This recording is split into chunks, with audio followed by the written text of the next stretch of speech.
안녕하세요. 법학 박사 김철중입니다. 오늘은 매매계약 해제, 그리고 중도금을 지체한 경우, 잔금을 지체한 경우, 또 그러한 경우에 각각 중도금이나 잔금의 특약사항을 기재했을 때 어떤 효력이 있고 해제는 어떻게 하고 이런 걸 가르쳐 드리겠습니다. 이게 쉬운 것 같아도 기본이나 튼튼하지 않으면 실무에서 중개하면서 각각에 따라서 다 달라지기 때문에 쉽지가 않아요. 이것만 전문으로 하지 않으면 실질적으로 법률 전문가들도 많이 헷갈리는 분야이기 때문에 제가 잘 정리해 놨습니다. 이런 소송도 많이 하고 성소도 제가 많이 했기 때문에 그러한 경험을 살려서 제가 잘 정리했으니까 한번 들어보시기 바랍니다. 이제 매도인 갑과 매수인 을 사이에 부동산 매매 계약이 체결되었는데 아래 각 경우 갑이 매매 계약을 해지할 수 있는 방법은 이제 1번, 2번은 잔금 관련이고요. 3번, 4번은 중도금이에요. 2번, 4번에서는 각각 그 잔금이나 중도금의 특약을 기재해 놨을 때 어떤 효력이 있는가인데, 자, 1번 을이 잔금을 지체하고 있는 경우, 잔금은 있잖아요. 소유권 이전 등기 뭐 동시행 관계예요. 그래서 갑은 민법제 554조 따라서 이행 제공을 먼저 하고 상당한 기간을 지나서 이행 체고 후에도 불이행이 있으면 해제가 가능해요. 자, 당근과 등기 의무는 동시행 관계라고 대법원 판례에서 말하는데, 민법의 동시행 관련해서 536조가 있는데 이게 동시행 관련이냐 아니냐에 따라서 많이 실제법이나 절차법에서 효과도 중요해요. 특히 공탁 관련해서도 반대급부를 남길 때 이게 동시행 관계인지 아닌지를 명확하게 실제법을 잘 정리해야 돼요. 이제 소유권 이전 등기 신청이 필요한 일체의 서류, 이제 등기 권리증이나 위임장, 부동산 매매용 인감증명서를 수리할 수 정도로 준비해서 통지하고 수령을 최고하고 제공해야 돼요. 이게 그 몇 날 몇 월 며칠까지 법무사 사무실에서 교부하겠다는 상한 제공 통지는 필요하고요. 그럼에도 을이 불이행하면 해제 의사 표시하고 계약 해지가 가능해요. 을이 명시적으로 잔금 지급하지 않겠다고 하면 최고는 생략 가능하고요. 민법 제536조 동시행 항변권 요거 중요해요. 이행 제공 정도가 대원 판례가 서류를 발급하고 인감 도장을 준비하고 서류 작성 가능 준비 단계를 해야 돼요. 대법원 판례가 또 매수인 내한 공란 인감증명서 제공은 매도용 증명서라가 아니라고 해요. 이게 중요한데, 소송을 하다 보면 이제 상대방이 미리 이행 거절할 걸 제공하니까 자기 이렇게 그 잔금 지급 안 한다고 하니까 자기는 이 동시행 관계인데 그냥 동사무소 가갖고 매도용 인감증명서 떼지도 않은 거예요. 근데 법무사 변호사한테는 그거 다 했다고 이래 하지만 소송 관련해서는 상대방이 사실 조회를 해가지고 다 봐요. 동사무소 가면 매도인이 매도인 인감증명서 띠러 오며, 왜냐 매도인은 인감도장 찍어야 되기 때문에 매도인 인감증명서 있어요. 매수인의 인적사항을 이렇게 쓴단 말이에요. 근데 그게 공란으로 되어 있으면 안 해요. 그리고 떼지도 않았으면 발급 대장에 다 나오기 때문에 거짓말을 하면 패소해버려요. 이행 제공을 해야 되고요. 그리고 누구 외 누구 이렇게 공유를 했을 때는 공유자도 다 표시돼야 돼요. 이 이행 제공이라는 거, 왜냐하면 동시행이기 때문에. 그리고 상당 기간을 정해서 최고한다는 게 이런 거 판례가 각각에 따라서 다 달라요. 그리고 이제 2번이 위 1의 경우 매매계약서 특약상에 을이 잔금 지급기일까지 대금을 지급하지 못하면 계약은 자동적으로 해제된다고 명시되어 있는 게 어떻게 되냐.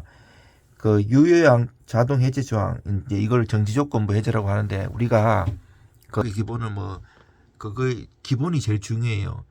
정지조건, 해제조건 이런 걸 배워도 나중에 실생활이라든지 어려운 법령이나 판례가 그걸 명확하게 정지조건, 해제조건 안 하거든요. 첫 번째에서 관통해가지고 쭉 가가지고 내가 이것을 법리를 파악할 수 있어야 돼요. 제가 첫 번째 시간에 저것도 가르쳐 드렸잖아요. 강행법규는 민법하고 인사소송법 이런 법리를 보면 효력 규정과 단속 규정이 있는데, 효력 규정은 이 처벌받아도 이 사법상 효력까지 무효를 시키는 거고요. 단속 규정은 그 사법상 효력이 유예하는 거예요. 전매제한테 제가 가르쳐 드렸잖아요. 근데 그 판례가 명시적으로 이런 걸 밝히진 않지만 기본이 되어 있는 사람은 이게 그래서 간다는 걸 객투로 보고 광주지방법원 같이 학업심에서 요즘 정의를 위해서 전매 제한해가지고 벌금 받고 수십억 부당이득 받으면 되냐 해가지고 사법성 효력도 무효로 시키는 판결도 나요. 법리가 기본이 제일 중요해요. 무슨 선을 무시하면 안 되고요. 이것도 이행 제공하고 이행 제공에 빠뜨린 경우에 이제 할 수 있고요. 동시행 관계라서 그런 원리가 나오고 이행 제공을 계속 유지해야 하고 예외적으로 특별한 사정이 있는 경우 서류 준비 요구 묻지 않고 자동 해제 인정된다는 게 대법원 판례예요. 자, 3번 어리 중도금을 지체하고 있는 거 어떻게 돼요? 중도금은 적시 해제 불가해요. 왜냐하면 민법 544조에 따라서 상당한 기간을 정해서 최고 후에도 불이행이 있으면 해제 가능하고요. 다만 어리 명백히 이행 거절 의사를 표시했으면 선행 표시해서 최고 생략이 가능해요. 중도금은 선행 의무라서 단순한 지체만으로 해제 불가하고요. 그리고 요 4번에 보면 위의 3의 경우 매매계약서 타격상 중도금을 약정은 일제히 지급하지 않으면 계약을 무효로 한다고 명시되어 있다면 무효로 하더라도 실질은 자동 해제 조항이에요. 해제 조건 무약정이 아까하고 다르죠. 아까는 정지 조건 무약정이었는데 이거는 해제 조건 무약정으로 그 자체로 계약이 자동 해제돼요. 이미 지급한 계약금은 반환되지 않고요. 자동 해제 조항 유효해요. 그 중도금 일자 미지급 취소 이미 지급 대금은 반환 안 하기에 약정 계약금 약정 지급의무 불이행 자체로서 자동 해제돼요. 자, 요런 거를 제가 이제 정리를 잘 해놨어요. 제가 이렇게 강의를 하고 이러면 이거 시간 관계상 길게 하면 안 보시더라고요. 해제 요건 보면 민법 544조 이행지체와 해제 중도금은 선이행이죠. 중도금을 약정일제 지급한 그 계약을 무효로 한다고 특약하면 그 불이행 자체로서 계약은 그 일자에 자동적으로 해제되고 그 지급의무 불이행 자체로서 매매자 자동적으로 해제돼요. 대법원 판례가 그 임대차 관련해 갖고도 나오고요. 잔금은 동시행 미지급이라서 매매계약 해제에 위한 요건은 530조 중이에요. 그 쌍무계약의 당사자 일방은 상대방의 그 채무 이행을 제공할 때까지 자기의 채무를 거절할 수 있고요. 매도인이 소유권 이전 등에 필요한 일체의 서류, 등기 권리증 중요하고요. 위임장, 부동산 매도인 인감증명서, 그 등기 권리증도 이것도 등기 필증이라고 하는데 옛날에는 뭐 땅문서, 집문서 해가지고 농 깊숙이는 누렇고 두꺼운 거 종이였는데 한 10년 전에 이게 자동화 돼가지고 이렇게 스티커 띠끼는 걸 돼요. 50개가 비밀번호하고 이 일자가 쭉 있거든요. 띠끼갖고 번호하고 나중에 등기할 때 그거를 써먹어야 되거든요.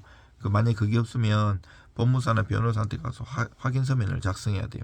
상당한 기간을 정하여 상대방의 잔대금 제외 채무를 최고한 후 매수인이 이에 응하지 아니한 사실, 매도인이 이행 제공의 정도는 매수인이 계약의 이행에 비협조적인 태도를 취하면서 잔대금의 지급을 미루는 등 소유권 이전 등기 서류를 수령할 준비를 하지 아니한 경우에는 매도인으로서 부동산 매도인 인감증서 발급받아 놓고 인감도장이나 등기권리증 등을 준비하여 놓아 잔대금 수령과 동시에 법무사 등에 위임하여 이전 등기 신청행에 필요한 서류를 작성할 수 있도록 해야 돼요. 그리고 이런 공란, 매수인은 공란 안 되고요. 소정의 기간 내에 이행이 없으면 계약은 당연히 해제되고요. 그리고 예외적으로 특별한 사정이 있으면 이런 게 예외적인 것도 있고 이행하지 않을 의사를 명백히 한 거에 이행 거절 채권도 필요하지 않고 이행 제공도 필요하지 않아요. 이거를 기본이에요. 이게 쭉 제가 정리를 많이 해놨는데 잔금은 동시행이라고 생각하면 돼. 동시행에서 파생되는 원리고 중도금은 먼저 줘야 돼요. 그게 발생하는 원칙이에요. 이러한 사유로 상담이나 소송을 의뢰하시면 제가 최선을 다해서 도와드리겠습니다.